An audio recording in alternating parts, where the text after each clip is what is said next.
Welcome to Garden Life TV. I'm Tiger Palafox, and we came here to beautiful Green Thumb Nursery this afternoon to talk to my friend Charlotte about how to grow your tomatoes. How are you?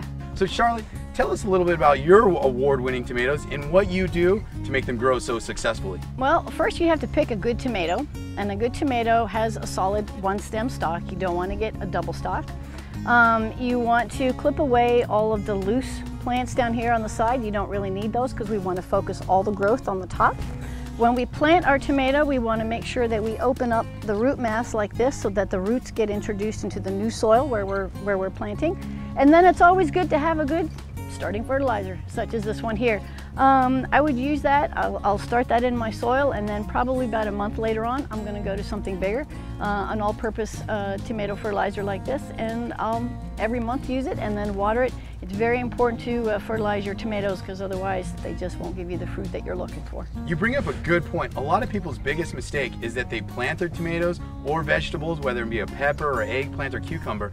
Things begin to grow so well, but then it begins to back off, and it's because they don't put the fertilizer back in. They don't keep fertilizing. You have to keep fertilizing. It's not a one-time deal. It's an ongoing throughout the entire growing season, absolutely. And specific fertilizer nonetheless too, because there's things like calcium and magnesium that these vegetables need that maybe all-purpose fertilizers don't have. So when you go to pick out one, you want to make sure it's geared towards vegetables. Absolutely. End blossom rot is something that's quite serious in tomatoes. It's when your tomato gets a black spot on the very bottom. If you're using a good plant food that has calcium and magnesium in it, it's not going to be a problem, and you will have abundant blossoms. So one other thing to mention about this is that if you are successful in planting it, you get it watered, you do fertilize it, and you're unsuccessful, you might want to consider the pH of the soil, right? That's very important as well. There are small pH tester kits out there that you can buy for the home gardener. They're fantastic. You want to be somewhere between 6 and 7. That way the plant will absorb the nutrients the best way that they can, absolutely. All right. Well, you mentioned this starter fertilizer here.